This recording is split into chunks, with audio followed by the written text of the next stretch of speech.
ეს ფოტო გადაღებულია 2025 წლის 14 მაისს, ისრაელის მიერ ირანზე დარტყმამდე ერთ თვეზე ნაკლები დროით ადრე. ორ ქვეყანას შორის ღია კონფლიქტის გათვალისწინებით ეს ფოტო ძალიან მნიშვნელოვანი ჩანს. მასში ვხედავთ საუდის არაბეთის მემკვიდრე პრინც მოჰამედ ბინ სალმანს, აშშ-ის პრეზიდენტ დონალდ ტრამპს და სირიის პრეზიდენტ აჰმედ ალ-შარაას, რომელიც უფრო ცნობილია სახელით აბუ მოჰამედ ალ-ჯოლანი. ის იყო სირიის ალ-ქაიდას შტოს ხელმძღვანელი და ცოტა ხნის წინ აშშ-ს ძებნილ ტერორისტთა სიაშიც იყო, სადაც აშშ მის შესახებ ინფორმაციისთვის $10 მილიონ სთავაზობდა. იყო ეს შეხვედრა კიდევ ერთი დომინოს ვარდნა, რომელიც სულ რაღაც ერთი თვის შემდეგ ისრაელის ირანზე მასობრივ თავდასხმას და ორ მოწინააღმდეგეს შორის ომს გამოიწვევდა, ბევრი რამ ამაზე მიუთითებდა. ტრამპი არა მხოლოდ შეხვდა და ხელი ჩამოართვა ჯოლანის, არამედ გამოაცხადა სირიისთვის დაწესებული აშშ-ის სანქციების მოხსნის შესახებაც. პრეზიდენტის ეს გადაწყვეტილება შოკის მომგვრელი იყო, განსაკუთრებით კი რეგიონში აშშ-ის ერთი მოკავშირისთვის, კერძოდ კი ისრაელისთვის. დამასკოსთან ურთიერთობების ნორმალიზებამ ეჭქვეშ დააყენა ნეთანიაჰუს რამდენიმე თვიანი ძალისხმევა სამხრეთ სირიის ისრაელის პროტექტორატად გადაქცევის შესახებ. თუმცა პრეზიდენტ ტრამპსა და პრემიერ-მინისტრ ნეთანიაჰუს შორის სირიის საკითხთან დაკავშირებით წარმოშობილი უთანხმოება გასაკვირი არ უნდა იყოს. ეს არ არის იზოლირებული შემთხვევა, არამედ უფრო ფართო კრიზისის ნაწილია, რომელიც ამჟამად ტრამპ ნეთანიაჰუს ურთიერთობებზე ახდენს გავლენას. მიუხედავად იმისა, რომ ორივე ლიდერი საჯაროდ ხაზს უსვამს, რომ მათ შორის უთანხმოება არ არსებობს, ტრამპის თანამოაზრეების წრიდან არაოფიციალურად ისმის, რომ პრეზიდენტი სულ უფრო მეტად იმედგაცრუებულია ნეთანიაჰუს ავანტიურისტული პოლიტიკით და მას თავისი ახლო აღმოსავლეთის გეგმების მთავარ მუხრუჭად მიიჩნევს. საკამათო საკითხები ბევრია. დაწყებული ღაზას სექტორში გაჭიანურებული ომით, სირიასთან ურთიერთობების ნორმალიზებისა და იემენის დაბომბვების საკითხით, ირანთან ახალი ბირთვული შეთანხმების შესახებ მოლაპარაკებებით და ახლა ისრაელის ომით ამ ქვეყანასთან. თითოეულ ამ თემაში ტრამპი დამოუკიდებლად იღებს გადაწყვეტილებებს, არა მხოლოდ არ ითვალისწინებს ისრაელის ინტერესებს, არამედ არც კი ათანხმებს თავის გადაწყვეტილებებს თელ-ავივთან. ნეთანიაჰუ, რომელიც უდიდეს იმედებს ამყარებდა დონალდ ტრამპის თეთრ სახლში მეორევადი დაბრუნებაზე, ახლა საკუთარი თვალით ხედავს, რომ სლოგანი ამერიკა უპირველეს ყოვლისა ისრაელზეც ვრცელდება. ტრამპსა და ნეთანიაჰუს შორის დავის დინამიკა საუკეთესოდ ირანის საკითხით არის წარმოდგენილი. ნეთანიაჰუ იმედოვნებდა, რომ ტრამპს დაარწმუნებდა ირანის ბირთვული პროგრამის წინააღმდეგ შეტევაში ჩართულიყო, თუმცა ამერიკის პრეზიდენტმა თეირანთან მოლაპარაკებები არჩია, რომლებიც წესით უკვე ჩაიშალა. შედეგად გაღიზიანებული ნეთანიაჰუ გეგმა ბ-ზე გადავიდა. ჯერ კიდევ მაისში ამერიკულმა დაზვერვამ აღმოაჩინა, რომ ისრაელი ირანზე ცალმხრივი დარტყმისთვის ემზადებოდა ვაშინგტონის თანხმობის გარეშე. შემდეგ დღეებში ტრამპმა ნეთანიაჰუ გაკიცხა და გააფრთხილა, რომ არ გაეკეთებინა ისეთი რამ, რამაც შეიძლება საფრთხე შეუქმნას ირანთან მიმდინარე მოლაპარაკებებს. ნეთანიაჰუ მოისმინა, მაგრამ ერთი თვის შემდეგ მაინც განაგრძო და ირანის წინააღმდეგ ინტენსიური დაბომბვის კამპანია დაიწყო. პრეზიდენტი ტრამპი ამჟამად ამტკიცებს, რომ ისრაელის ქმედებები მასთან სრულად იყო კოორდინირებული, თუმცა ძნელია არ შეიქმნა შთაბეჭდილება, რომ ნეთანიაჰუმ ტრამპი ფაქტის წინაშე დააყენა, ისარგებლა რა აშშ ირანის მოლაპარაკებებში შექმნილი ჩიხით. ნეთანიაჰუ არა მხოლოდ ირანს დაესხა თავს, არამედ ფაქტობრივად ჩაშალა ტრამპის მოლაპარაკებები თეირანთან, რითაც ამერიკის პრეზიდენტის 4 თვის მუშაობა გაანადგურა. ირანელებმა მყისიერად დატოვეს ტრამპთან მოლაპარაკებების შემდგომი რაუნდი და ისრაელის დარტყმის მასშტაბის გათვალისწინებით ნეთანიაჰუმ შესაძლოა სამუდამოდ დახურა ირანთან დიპლომატიის კარი. ძნელი წარმოსადგენია, როგორ შეიძლება ირანი კვლავ ენდოს ტრამპს ამჟამინდელ სიტუაციაში, მაგრამ ეს ყველაფერი არ არის. ნეთანიაჰუ ზეწოლას ახდენს ტრამპზე, რათა ამერიკული ძალები შეუერთდნენ ირანზე თავდასხმას, რადგან ისრაელის პრემიერ-მინისტრის საბოლოო მიზანი, როგორც ჩანს, ისლამური რესპუბლიკის მთავრობის დამხობაა. ტრამპი მტკიცე არას ამბობს, მაგრამ ფასადურად თითქოს ხელს უბამს ნეთანიაჰუს. თუმცა ისრაელის ზეწოლა შეერთებული შტატების კიდევ ერთ უსასრულო ახლო აღმოსავლეთის ომის ჩათრევის მცდელობას ხედავს და ეგრეთ წოდებულ მაგა გარემოდან სულ უფრო მეტი ადამიანი ეჭქვეშ აყენებს ისრაელისადმი ამერიკული მხარდაჭერის ლიმიტებს. თუ ჩვენს თვალწინ შეიძლება გათამაშდეს სცენარი, სადაც ურყევი აშშ ისრაელის ალიანსი კოლაპსს განიცდის. სადამდე შეიძლება გაგრძელდეს ტრამპსა და ნეთანიაჰუს შორის არსებული უთანხმოება. შეიძლება თუ არა, რომ ამ ორი ლიდერის ფუნდამენტურად განსხვავებული ხედვები ახლო აღმოსავლეთის ძალაუფლების დინამიკასთან დაკავშირებით გადამწყვეტი კატალიზატორი გახდეს ისრაელ-ირანის ომის დასაწყებად. ამაზე და კიდევ ბევრ მნიშვნელოვან დეტალზე ჩვენ დღევანდელ ვიდეოში ვისაუბრებთ.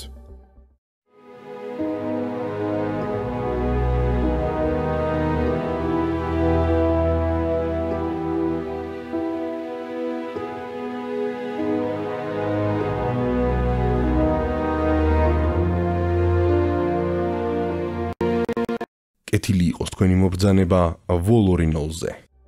ამ წუთებში როცა ვიდეოს წერ, აშშ-მ ირანის ბირთვულ ობიექტებს უკვე დაარტყა 6 ბუნკერ-ბასტერ ბომბით და ათეულობით ტომჰავკით. ამ დარტყმებს ლაივ რეჟიმში ვაშუქებდით ჩვენს Telegram არხზე, რომლის ბმულით შეგიძლიათ კომენტარებში იხილოთ.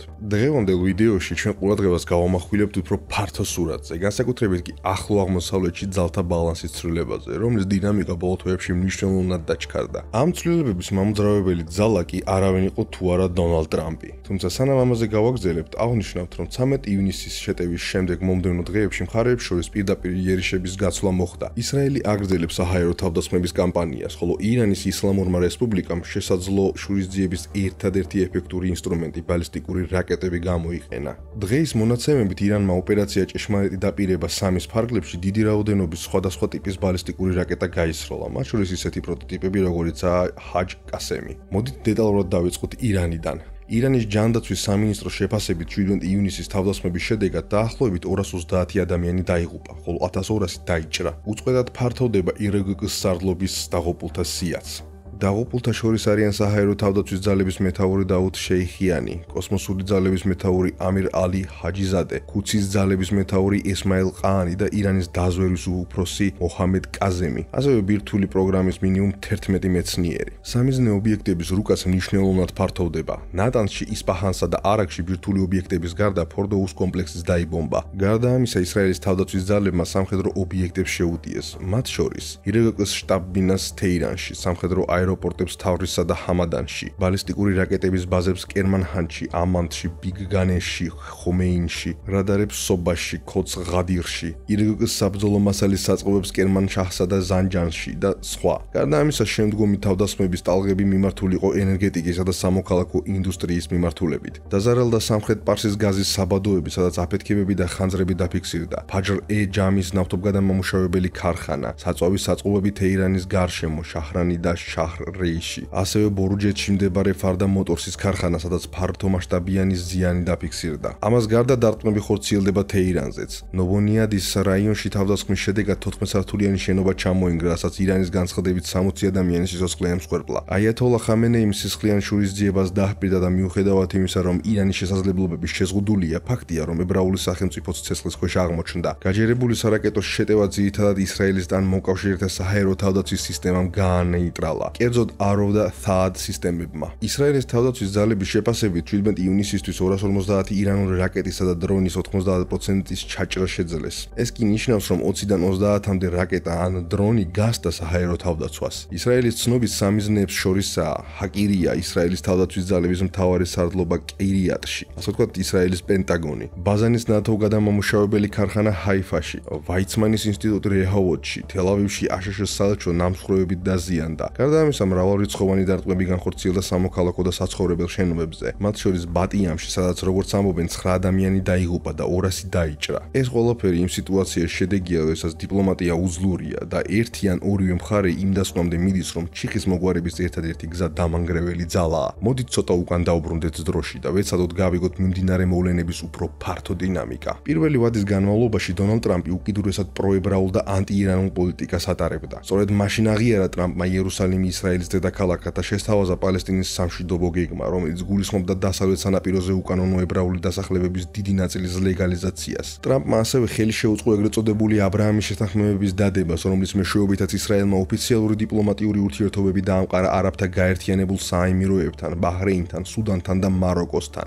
ტრამპი ასევე ინტენსიურად მუშაობდა იმისათვის, რომ რეგიონში მთავარი არაბი მოთამაშე საუდის არაბეთი შეერთებოდა ამ შეთანხმებებს. ირანის საკითხში ტრამპი ასევე აქტიური იყო. 2018 წელს მან დატოვა ბირთვული შეთანხმება, რომელიც მისმა წინამორბედმა ბარაკ ობამამ ირანთან დადო. ტრამპმა ასევე დაიწყო მაქსიმალური ზეწოლის კამპანია ირანის ეკონომიკის უმეტეს სექტორზე სანქციების დაწესებით. 2020 წელს ტრამპმა თითქმის ომი გამოიწვია ირანთან, როდესაც გენერალ სოლეიმანის მკვლელობის ბრძანება გასცა. გასაკვირი არ არის, რომ ჯო ბაიდენთან 4 წლიანი დავის შემდეგ პრემიერ-მინისტრი ნეთანიაჰუ მოუთმენლად ენოდა დონალდ ტრამპის მეორე ვადით დაბრუნებას და უზარმაზარ იმედებს ამყარებდა მასზე, რომ ხაზს დაუჭერდა მის საკამათო იდეებს ღაზას მომავლის შესახებ. შესახებ, ან სამხრეთ სირიაში ისრაელის პროტექტორატის შექმნის შესახებ. თუმცა ნეთანიაჰუს ყველაზე დიდი მოლოდინები ირანისკენ იყო მიმართული, რადგან აქ ისლამურ რესპუბლიკასთან თამაშის დასრულების შანსს ხედავდა. მიუხედავად იმისა, რომ ტრამპმა პირველი ვადის განმავლობაში ირანელებს მრავალი მძიმე დარტყმა მიაყენა, განსაკუთრებით ეკონომიკურად, მან ვერ შეძლო მათი წინააღმდეგობის გატეხვა და მათი დათმობებზე იძულება. ნეთანიაჰუსთვის ტრამპის ხელისუფლებაში დაბრუნება არა მხოლოდ მაქსიმალური ზეწოლის პოლიტიკაზე დაბრუნებად ითვლებოდა, არამედ უპირველედ ყოვლისა შესაძლებლობად, რადგან ამჯერად ტრამპი უფრო რადიკალურ გადაწყვეტილებებს იღებდა. ან პირდაპირ რომ თქვათ, ნეთანიაჰუს უნდა ირანის ბირთვულ პროგრამაზე ერთობლივი ამერიკულ-ებრაული თავდასხმის განხორციელება,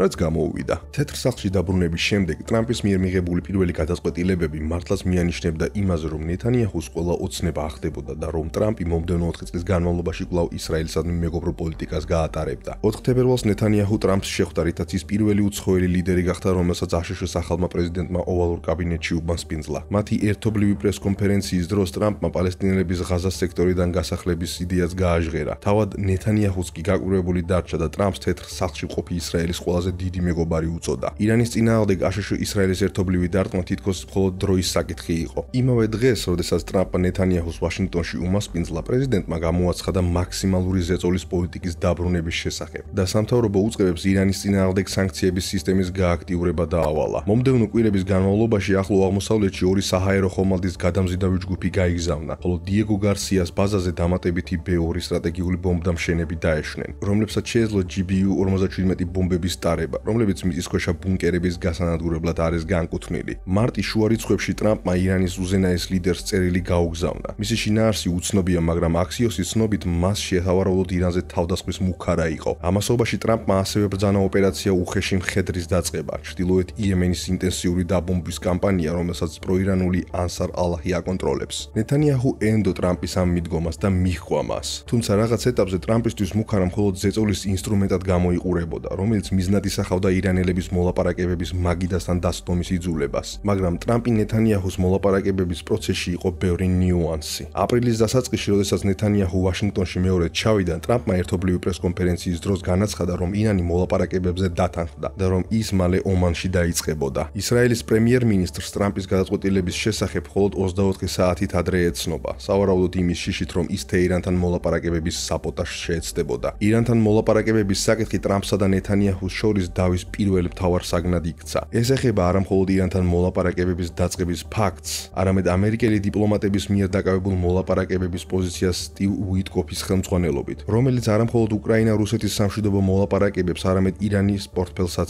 ხელმძღვანელობს. ებრაელი კომენტატორების გასაკვირად აშშ-ირანის მოლაპარაკებები თითქმის ექსკლუზიურად ირანის ბირთვული პროგრამის საკითხს ეთმობოდა. ასევე განიხილებოდა სხვა საკამათო საკითხებიც, როგორიცაა თეირანის მხარდაჭერა ახლო აღმოსავლეთში მოქმედი პროირანული ფორმირებების ან ირანის ბალისტიკური რაკეტების პროგრამა. თუმცა ამერიკელები მათ არ მიიჩნევდნენ პრიორიტეტულად ან მომავალი შეთანხმების საუცილებელ პირობებად. ასეთი მიდგომა შეიძლება გასაკვირი იყოს, რადგან ეს ეწინააღმდეგება ტრამპის პოზიციას მისი პირველი ვადის განმავლობაში. 2018 წელს ტრამპმა დატოვა ბირთვული მოლაპარაკებები და გააკრიტიკა შეთანხმება იმის გამო, რომ არასწორად იყო ფოკუსირებული მხოლოდ ირანის ბირთვულ პროგრამაზე და იგნორირებული იყო ბალისტიკური რაკეტების საკითხები, ასევე რეგიონში მოქმედი პროირანული ფორმირებები. ტრამპმა მაშინ განაცხადა, რომ ყველა ამ საკითხს შეთანხმებაში დარეგულირების შეუძლებლობა კარდინალური შეცდომა იყო. ახლა 7 წლის შემდეგ ტრამპმა უარი თქვა თავის მაქსიმალისტურ მოთხოვნებზე და მზადაა მიიღოს შეთანხმება, რომელიც მხოლოდ ირანის ბირთვულ პროგრამას დაარეგულირებს. ტრამპის ეს დამოკიდებულება გამოწვეულია ირანის სიჯიუტით. ისინი 2018 წლიდან განუწყვეტლივ უარს ამბობდნენ ნებისმიერ მოლაპარაკებებზე ბალისტიკური რაკეტების პროგრამასთან და მათი პროქსი ძალების მხარდაჭერასთან დაკავშირებით. ამგვარად ჩვენ საკმაოდ უცნაურ სიტუაციაში აღმოჩნდით, სადაც ტრამპი პირველად 2018 წელს გამოვიდა შეთანხმებიდან უკეთესი შეთანხმების დაპირებით და ახლა 7 წლის შემდეგ არსებითად მოლაპარაკებებს აწარმოებს ობამას დროინდელი ძველი, ცუდი შეთანხმების ხელახალი გააქტიურებით. თუმცა ეს არ არის ერთადერთი, რაც პრემიერ-მინისტრ ნეთანიაჰუს ომის მომხრე ბანაკს აღიზიანებს. კიდევ ერთი საკამათო საკითხია, თუ როგორ სურს ტრამპს თავად ირანის ბირთვული პროგრამის რეგულირება. ისრაელი ეგრეთ წოდებულ ლიბიურ სცენარს უჭერს მხარს, ირანის ბირთვული პროგრამის სრულ და მუდმივ აღმოფხვრას. ამ სცენარში თეირანის სამოქალაქო ბირთვული პროგრამაც კი არ იქნება. თუმცა პრეზიდენტ ტრამპს განსხვავებული ხედვა აქვს. მისთვის ყველაზე მნიშვნელოვანია, რომ ირანმა არ შექმნას ატომური იარაღი. ამავდროულად ტრამპი ღიაა სამოქალაქო ბირთვული პროგრამის საკითხის მიმართ. დიდ და უცნობ თემად რჩებოდა ირანის მიერ ურანის გამდიდრების შესაძლებლობა. აქსიოსი, რომელმაც მოიპოვა ტრამპისგან ირანელებისთვის გაგზავნილი შეთავაზების დეტალები, ამტკიცებს, რომ ამერიკელები დათანხმდნენ ირანის მიერ ურანის გამდიდრებას. ამ გაჟონვის გამოქვეყნების შემდეგ ტრამპმა, რომელიც ადრე ამ თემას თავს არიდებდა, განაცხადა, რომ ამას არ დაუშვებდა. თუმცა მოლაპარაკებები მოლაპარაკებებში მონაწილე ამერიკელი დიპლომატები არაოფიციალურად აღიარებენ, რომ ურანის გამდიდრების საკითხი ჯერ არ არის გადაწყვეტილი და აქ კომპრომისის მიღწევა შესაძლოა რეგიონალური კონსორციუმის სახით, რომელიც ირანის ურანის გამდიდრებას გააკონტროლებს. აღსანიშნავია, რომ მაისის ბოლოს თეთრმა სახლმა სამთავრობო უწყებებისადმი ახალი დირექტივა გამოსცა, რომელითაც ირანის წინააღმდეგ ახალი სანქციების დაწესების პაუზისკენ მოუწოდა, რაც ტრამპის ადმინისტრაციის ირანის მიმართ შემრბილებული მიდგომის კიდევ ერთი გამოვლინება იყო. ისრაელის იმედგაცრუება, რომელიც მოვლენების ასეთი შემოbrunებით არის გამოწვეული, უზარმაზარია და აგრძელებდა ზრდას. პრემიერ-მინისტრმა ბენიამინ ნეთანიაჰუმ აშშ ირანის მოლაპარაკებების კომენტირებისას პირდაპირ განაცხადა, ცუდი შეთანხმება იმაზე უარესია, ვიდრე შეთანხმების საერთოდ არ არსებობა. ნეთანიაჰუს პერსპექტივიდან აშშ-სა და ირანს შორის შეთანხმება შეიძლება კიდევ უფრო საშიში იყოს, ვიდრე მისი არ არსებობა. ირანისთვის სანქციების მოხსნა და უცხოელი ინვესტორების შემოდინება პირდაპირ გზაა როგორც ისლამური რესპუბლიკის შიდა ვითარების, ასევე საერთაშორისო ასპარეზზე მისი პოზიციების გაძლიერებისთვის. ეს ისრაელისთვის ისევე თუ არა უფრო საშიშია, ვიდრე ირანის ატომური ბომბა. ირანის საკითხს დაუბრუნდებით, მაგრამ ჯერ ტრამპსა და ნეთანიაჰუს შორის არსებული რამდენიმე სხვა სადავო საკითხიც უნდა განვიხილოთ. მხოლოდ ირანთან დაკავშირებული დავა არ ხსნის ისრაელის პრემიერ-მინისტრის ჯიუდ პოზიციას.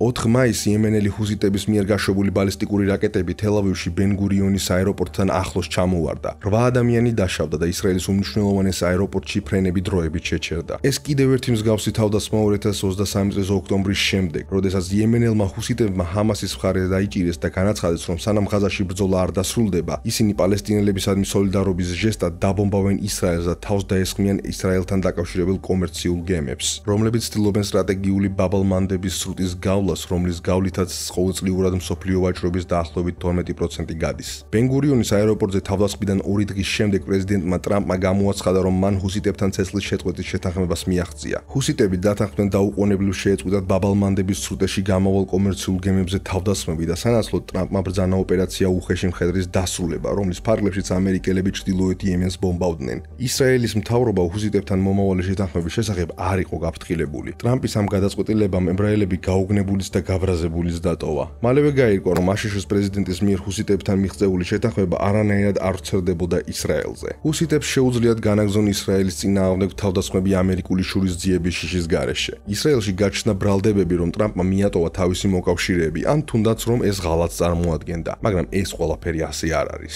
რამდენიმე დღის შემდეგ ტრამპმა პრემიერ-მინისტრ ნეთანიაჰუს კიდევ უფრო მტკივნეული დარტყმა მიაყენა. 13 მაისს დონალდ ტრამპი საუდის არაბეთის სამეფოში დაეშვა, რაც მისი 4 დღიანი ახლო აღმოსავლეთში ვიზიტის პირველი გაჩერება იყო, რომლის დროსაც იგი ასევე ეწვია კატარს და არაბთა გაერთიანებულ საემიროებს. სწორედ საუდის არაბეთში ვიზიტის დროს გადაიღეს ვიდეოს დასაწყისში წარმოდგენილი ფოტო. საუდის არაბეთის მემკვიდრე პრინცის მოჰამედ ბინ სალმანის ძალისხმევის წყალობით ტრამპი არამხოლოდ დათანხმდა სირიის ახალ პრეზიდენტთან აჰმად ალ-შარაასთან შეხვედრას, არამედ დათანხმდა დიპლომატიური ურთიერთობების ნორმალიზებას და სირიისთვის მტკივნეული ეკონომიკური სანქციების მოხსნას, რომელიც ქვეყნის აღდგენას აფერხებდა. ეს გადაწყვეტილება ისრაელთან კონსულტაციის გარეშე ჩატარდა და მისმა შედეგებმა ეჭქვეშ დააყენა პრემიერ-მინისტრ ნეთანიაჰუს მიერ სამხრეთ სირიასთან დაკავშირებული გრანდიოზული გეგმები. 2024 წლის დეკემბერში ასადის დამხობისთანავე ნეთანიაჰუმ ბრძანა ოპერაცია ბაშანის ისრის დაწყება, რომლის ფარგლებშიც ისრაელის ავიაციამ გაანადგურა ასადის არმიისგან შემორჩენილი მძიმე ტექნიკის უმეტესი ნაწილი, ხოლო სახმელეთო ძალები სირიის ტერიტორიაზე რამდენიმე ათეული კილომეტრით შეიჭრნენ. ოპერაცია ბაშანის ისრის მიზანი სამხრეთ სირიაში ისრაელის ბუფერული ზონის შექმნა არის, რომელიც ოკუპირებული გოლანის მაღლობებიდან სუეიდას დრუზების პროვინციამდე გადაჭიმული იქნება. ისრაელს სურს ბუფერული ზონის შექმნა სირიელი დრუზების საფუძველზე, რომლებიც ქვეყნის სამხრეთით კონცენტრირებულ თემებში ცხოვრობენ და ამავდროულად დამასკოში ახალ მთავრობასთან საბოლოო შეთანხმება ჯერ ვერ მიაღწიეს. ტრამპის ამ გადაწყვეტილებამ ეჭქვეშ დააყენა ოპერაცია ბაშანის ისრის გაგრძელების აზრი. თუმცა პრემიერ-მინისტრ ნეთანიაჰუს ხასიათის გათვალისწინებით საეჭვოა, რომ ის სირიიდან ისრაელის ჯარების გაყვანას გადაწყვეტს. ისრაელის პრემიერ-მინისტრის სიჯიუტეს შეიძლება შორის მომავალი შედეგები მოხვდეს და ტრამპსა და ნეთანიაჰუს შორის დავა კიდევ უფრო გაღრმავდეს. დამასკოს მთავრობას მხარს უჭერს როგორც საუდის არაბეთი, ასევე თურქეთი, რომლებიც ლობირებენ ვაშინგტონს ისრაელის ძალების სირიიდან სრულად გაყვანაზე. ნეთანიაჰუს კი წარმოაჩენენ აგრესორად და ინტრიგნად, რომელიც ცდილობს ძირი გამოუთხაროს ტრამპის დამასკოსთან მიღწეულ შეთანხმებას. ასეთმა ლობირებამ განსაკუთრებით საუდის არაბეთის მხრიდან შესაძლოა ნეთანიაჰუს ზიანიც მიაყენოს. ბოლო თვეებში ტრამპმა აშკარად პრიორიტეტად საუდის არაბეთის სამეფოსთან კარგი ურთიერთობები დაასახელა. ისრაელის პრემიერ-მინისტრსა და აშშ-ის პრეზიდენტს შორის წარმოშობილი დავის ბუნების გასაგებად საუკეთესო ფონს წარმოადგენს ამერიკის პრეზიდენტის ზემოხსენებული ვიზიტი ახლო აღმოსავლეთში. დონალდ ტრამპი საკუთარ თავს სწორი ხედვის მქონე პერსონად და ამავდროულად ბიზნესმენად მიიჩნევს. ტრამპი ცდილობს დადოს დიდი გარიგებები, რომლებიც ერთი მხრივ წარმოაჩენენ გამოაჩენს მის მოლაპარაკებების უნარს და მეორე მხრივ მნიშვნელოვან ფინანსურ სარგებელს მოუტანს შეერთებულ შტატებს. სტივენ კუკმა საგარეო ურთიერთობათა საბჭოს ახლო აღმოსავლეთის ექსპერტმა კარგად ჩამოაყალიბა ეს. მნიშვნელოვანია ვაღიაროთ, რომ პრეზიდენტის საგარეო პოლიტიკისადმი მიდგომაზე დიდ გავლენას ახდენს მისი ეკონომიკური სახელმწიფოებრივი მართვის ვერსია. ეს აშკარა არა მხოლოდ ახლო აღმოსავლეთის თეატრში, არამედ რუსეთთან მოლაპარაკებებშიც, სადაც ტრამპზე ძლიერ გავლენას ახდენს ეკონომიკური არგუმენტები, რომლებიც ეხება როგორც უკრაინის მინერალებზე ამერიკის კონტროლს, ასევე იმ სარგებელს, რაც ამერიკელმა ინვესტორებმა შეიძლება მიიღონ მოსკოვთან ეკონომიკური თანამშრომლობიდან. დონალდ ტრამპის ხედვა ახლო აღმოსავლეთთან დაკავშირებით ასევე ეკონომიკურ ინტერესებს ეფუძნება. შესაბამისად, მეორე ვადის განმავლობაში ტრამპს სურს ირანთან შეთანხმებაზე მოლაპარაკება, მაშინაც კი თუ ეს ობამას ეპოქის შეთანხმებებთან დაბრუნებას ნიშნავს. მათ შორის ეგრეთ წოდებული აბრაამის შეთანხმებების შემდგომი გაფართოება და მდიდარ სპარსეთის ყურის სახელმწიფოებთან ეკონომიკური თანამშრომლობის გაღრმავება. თითოეული ამ პროექტის განხორციელება ამერიკელი ინვესტორებისთვის მნიშვნელოვან მოგებას მოიტანს. ხოლო ამ პერსპექტივიდანაც კი შეგვიძლია გავიგოთ ტრამპსა და ნეთანიაჰუს შორის უთანხმოების გაღრმავების მიზეზი ბოლო თვეების მოვლენების გათვალისწინებით. ტრამპის თვალში ნეთანიაჰუ იქცა მთავარ მუხრუჭად, რომელიც მუდმივად ამა თუ იმ გზით ხელს უშლის ტრამპის მიერ განხორციელებული დიდი ახლო აღმოსავლური პროექტების განხორციელებას. მაგალითად, ტრამპის აზრით ნეთანიაჰუ პასუხისმგებელია აბრაამის შეთანხმებების გაფართოების არარსებობაზე. არაბებს არ სურს შეთანხმებებთან შეერთება მანამ სანამ ისრაელი არ დაასრულებს ომს ღაზაში. თუმცა ნეთანიაჰუს სიჯიუტე უზარმაზარია და ის მტკიცედ დგას ომის გაგრძელების აუცილებლობაზე. მაშინაც კი თუ ჰამასის სრული განადგურება მხოლოდ მირაჟია. მდიდარი სპარსეთის ყურის სახელმწიფოები ტრამპის მიმართ სრულად განსხვავებულ მიდგომას აფიქსირებენ და უკეთესმით ამერიკელი პრეზიდენტის ცვალებადი ბუნება. მაგალითად, აშშ-სა და სირიას შორის ურთიერთობების ნორმალიზაციას თავისი ფასი ჰქონდა, რომელიც საუდის არაბეთმა გადაიხადა ტრამპ შარაას შეხვედრის მთავარმა სპონსორებმა. ეს ფასი იყო საუდის არაბეთის მხრიდან ტრამპის ვიზიტის დროს 283 მილიარდი დოლარის ღირებულების კონტრაქტებზე ხელმოწერა და მომდევნო 4 წლის განმავლობაში აშშ-ში სულ 600 მილიარდი დოლარის ინვესტიციის ჩადების პირობა. საუდის არაბეთი აქ გამონაკლისს არ წარმოადგენს. სამივე არაბულმა ქვეყანამ, რომელიც ტრამპმა ახლო აღმოსავლეთში მოგზაურობის დროს მოინახულა, ამერიკის ეკონომიკაში ასტრონომიული თანხების ინვესტირებას დაჰპირდა. ყატარმა 253 მილიარდი დოლარის ოდენობის კონტრაქტები გააფორმა, ხოლო არაბთა გაერთიანებულმა საემიროებმა დაახლოებით 200 მილიარდი დოლარის, რითაც მომდევნო 10 წლის განმავლობაში აშშ-ში 1,4 ტრილიონ დოლარამდე ინვესტიციებს დაჰპირდა. ტრამპის საგარეო პოლიტიკაში ისრაელისა და სპარსეთის ყურის საკითხი ურთიერთდაკავშირებული რჩება. მაშინ, როდესაც ნეთანიაჰუ ტრამპის თვალში მისი ახლო აღმოსავლური იდეების მთავარ მუხრუჭად რჩება, მდიდარი სპარსეთის ყურის მონარქიები ახალ რეგიონალურ ჩემპიონებად ყალიბდებიან. ამას რეალური შედეგები მოაქვს რეგიონალური თავსატეხისთვის, როგორც ეს ჩანს ამერიკა საუდის არაბეთის ბირთვულ პროგრამასთან დაკავშირებულ მოლაპარაკებებში. როიტერის ცნობით, ტრამპმა შეწყვიტა საუდის არაბეთთან ბირთვულ თანამშრომლობაში იმ პირობის დაყენება, რომ ჯერ საუდის არაბეთმა დიპლომატიური ურთიერთობები უნდა დაამყაროს ისრაელთან. ეს არ არის იმდენად ტრამპის მხრიდან დათმობა, რამდენადაც ეს არის პრეზიდენტის მიერ საუდის არაბეთთან ურთიერთობების პრიორიტეტად მინიჭება ისრაელის ხარჯზე. ამგვარად, მიუხედავად იმისა, რომ აშშ-ისრაელის ალიანსი ჯერ კიდევ სტაბილურია, ამ ურთიერთობებში მზარდი და დაძაბულობის შედეგები შეიძლება სერიოზული იყოს და ძნელია მისი გადაჭარბებული შეფასება. ეს განსაკუთრებით მაშინ ხდება, როდესაც პრემიერ-მინისტრი ნეთანიაჰუ აგრძელებს მოქმედებას ულტრამემარჯვენე კოალიციური პარტნიორების ზეწოლის ქვეშ, რომელთა ხმებიც აუცილებელია პრემიერ-მინისტრის თანამდებობაზე დარჩენისთვის.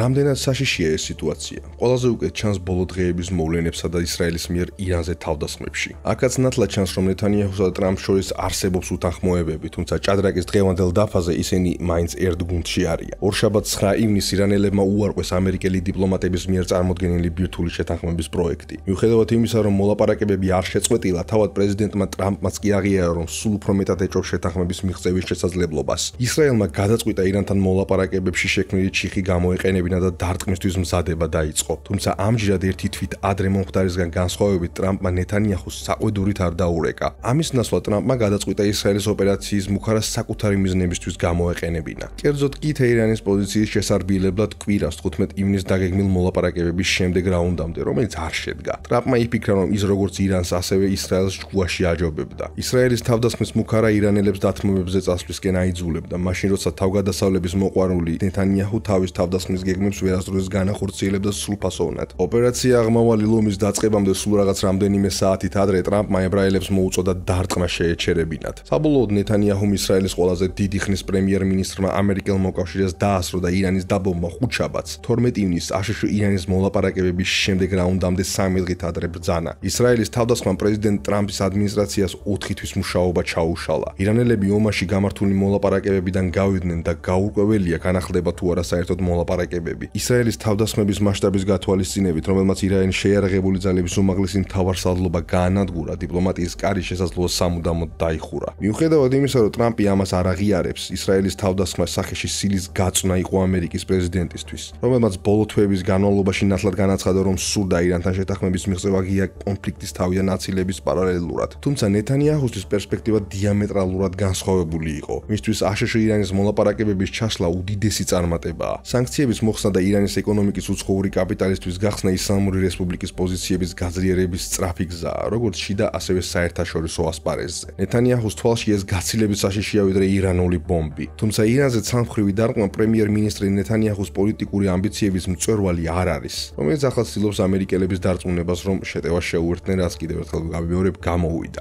აშშ-ს დარწმუნების არგუმენტი ის ფაქტია, რომ ისრაელი ამერიკის დახმარების გარეშე სავარაუდოდ ვერ შეძლებდა ირანის ბირთვული ობიექტების იმ ნაწილების განადგურებას, რომლებიც ღრმა მიწისქვეშეთშია განლაგებული, მაგალითად ფორდოუში ურანის გამდრების ცენტრი. ისრაელს არ გააჩნია სპეციალიზებული აღჭურვილობა მიწისქვეშა ობიექტების განადგურებისთვის, როგორიცაა GBU-47, ამერიკული ბუნკერების გამანადგურებელი გამჭოლი ბომბები. ზოგიერთი კომენტატორი მიიჩნევს, რომ ეს ნეთანიაჰუს კიდევ ერთი თამაშია, რომელიც ამერიკის მხარდაჭერის აუცილებლობაზე არგუმენტებით ცდილობს შეერთებული შტატები კიდევ ერთ დაუსრულებელ ახლო აღმოსავლეთის ზონში ჩაითრიოს და მისი ნამდვილი მიზანია ირანის პოლიტიკური ლიდერის აღმოფხვრა და ისლამური რესპუბლიკის განადგურება. აშშ ისრაელს შორის ამჟამინდელი არსებული დაძაბულობა პირველ რიგში პირადი ხასიათისაა და გამომდინარეობს ახლო აღმოსავლეთის ორი განსხვავებული ხედვიდან, რომლებიც დონალდ ტრამპმა და ბენიამინ ნეთანიაჰუმ წარმოადგენს თავისი ულტრამემარჯვენე კოალიციით. თუმცა არ უნდა გამოგვჩეს უფრო ფართო პრობლემა, რომელიც რამდენიმე სხვა ასპექტში იკვეთება. ესაა ამერიკული საზოგადოებაში მიმდინარე თაობათა ცვლა. ეს განსაზღვრავს ამერიკა-ისრაელის ურთიერთობების მომდევნო ათწლეულების განმავლობაში. ტენდენციები ისრაელისთვის უკიდურესად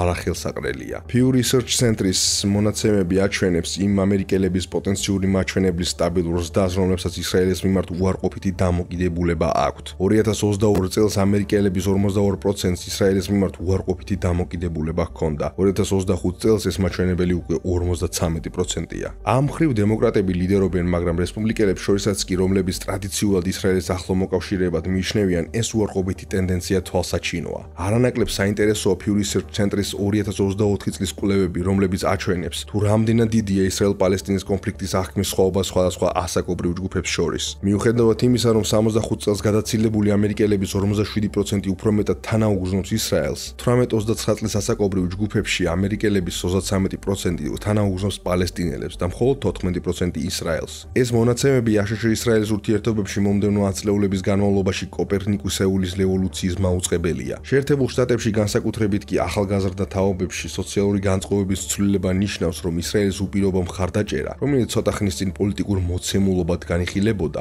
სულ უფრო და უფრო კითხვის ნიშნის ქვეშ დგება. ეს არის ფუნდამენტური ცვლილება, რომელიც საბოლოოდ შეიძლება პოლიტიკურ საბიუჯეტო და სამხედრო გადაწყვეტილებებშიც კი გადაიზარდოს და შესაძლოა სწორედ ამ ტენდენციებში უნდა ვეძიოთ ისრაელის ლიდერებს შორის დღევანდელი შეურიგებლობის წყარო. მათ იციან, რომ დრო მათ წინააღმდეგ მუშაობს. მზარდი საერთაშორისო ზეწოლის აშშ-სთან ურთიერთობებში დაძაბულობისა და სამხედრო ოპერაციების ჩატარების ხარჯების ზრდის მიუხედავად, ისინი კვლავ მტკიცედ არიან განწყობილი გააგრძელონ ომი ღაზაში და წინ წამოწიონ რეგიონალური წესრიგის საკუთარი ხედვა. შესაძლოა ეს ისრაელისთვის სტრატეგიული შესაძლებლობების ბოლო ფანჯარაც იყოს. ბოლო მომენტი, როდესაც ისრაელს შეიძლება ახლო აღმოსავლეთის აღდგენას საკუთარი პირობებით სცადოს. თანამ გლობალური ალიანსები შეიცვლება, ძალთა ბალანსიც შეიცვლება და უპირველეს ყოვლისა შეიცვლება მისი უდიდესი მოკავშირის პრიორიტეტები. ამ პერსპექტივიდან გამომდინარე მიმდინარე ომი აღარ არის კონფლიქტი მხოლოდ ღაზას გამო. ის იქცა ბრძოლად ისრაელის პოზიციისთვის მომავლის სამყაროში, რომელიც სულ უფრო და უფრო აღარ გავს იმ სამყაროს, რომელშიც ისრაელი რეგიონალურ ძალად წარმოიშვა. ეს ყველაფერი გარკვეულწილად ხსნის თუ რატომ გააწყვეტა ისრაელმა ასეთი მკვეთრი ზომების მიღება. ნეთანიაჰუსა და მთელი ისრაელისთვის ეს შეიძლებოდა ყოფილიყო უკანასკნელი მოწოდება ირანის საკითხის ერთხელ და სამუდამოდ გადასაჭრელად. ამერიკის მხარდაჭერა სუსტდება, მაგრამ ისინი კვლავ მხარში უდგანან ისრაელს.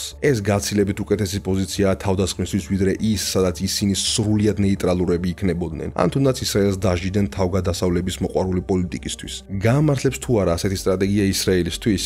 ამ შეფასებას მხოლოდ გარკვეული დროის შემდეგ შევძლებთ. ამ ეტაპზე ისრაელის თავდაცვის ძალები არსებითად ისლამური რესპუბლიკის სიკვდილით დაჟის ოპერაციას ახორციელებენ, თუმცა ამერიკული შესაძლებლობების გარეშე მათ ამის გაკეთება აბსოლუტურად არ შეეძლებოდათ. ამჟამად ერთი რამ არის ცნობილი. ნეთანიაჰუ პირველად არ მოქმედებს იმ ვარაუდით, რომ ახლო აღმოსავლეთში საუკეთესო თავდაცვის სტრატეგია შეტევაა.